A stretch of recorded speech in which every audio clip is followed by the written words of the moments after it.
हाय नमस्कार मित्रों वीडियो गमे तो लाइक शेर और चैनल सब्सक्राइब करवाने भूलता नहीं, तमारा भाई ने सपोर्ट करजो।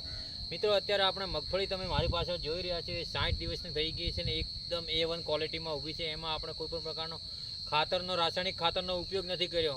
ओनली पहला 2-3 टोला छाणिયું खातर नाखेલું છે આ જગ્યા ઉપર, અને ઉનાળે આ જગ્યા પડેલી હતી જેમાં કોઈ વાવેતર કરેલું નહોતું, એના કારણે જોવા જઈએ તો ગ્રોથ મગફળીનો બહુ સારો છે। અત્યારે વરસાદી વાતાવરણ છે, ખૂબ જ थोड़ा समय पहला पण वरसाद आव्यो तो अत्यारे पण वरसादी वातावरण लागी रह्युं छे ने वरसादना छांटा पण पड़ी रह्या छे।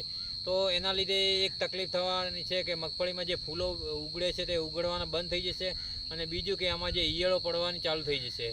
तो खरेखर हवे थोड़ा समय माटे वरसाद जो बंध थई जाए 10-15 दिवस माटे अने जो तड़को निकळे तो मगफળી एना करતાં पण वधारे बेस्ट बनी शकशे। अने जेनो ग्रोथ जोवा जईए तो अत्यारे जे मगफळीमां हूँ तमने बतावुं, તમે જોઈ શકો છો એમાં સોયા બેસવાનું ચાલુ થઈ ગયું, ફૂલ પણ આવી ગયા છે, પણ વધારે પડતું પાણી વરસાદને કારણે આ તકલીફ આવશે કે એમાં જે સોયા બેસવાનું ને જે સમસ્યા છે એમાં, કેમ કે જે પણ આ જેનું મૂળ હશે એમાં ફૂગ આવી જશે, ફૂગ આવશે અને જો મૂળ એ કાળું પડી જશે અને એના કારણે જે મગફળીઓ જે ગ્રોથ સારો થયો છે એ બળવા લાગશે। બળશે તો એના કારણે પણ એક નુકસાન થશે અમારે। તો ખરેખર ખેડૂતોને માટે તો એક कहीए तो जो वरसाद बंद थई जाए अत्यारे तो सारूँ है।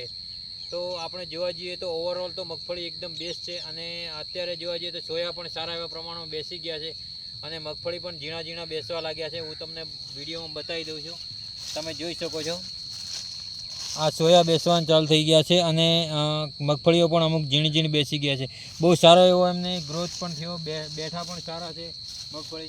तो ओवरऑल तो बहुत मस्त मगफળી है। अने तमे तो जो मगफળીનું वावेतर कर्युं होय तो तमारे मगफળી केवी छे कॉमेंट बॉक्स में जरूरथी जणावजो, अने तमारा भाईने फॉलो करी अने सपोर्ट जरूरथी करजो। जय हिंद।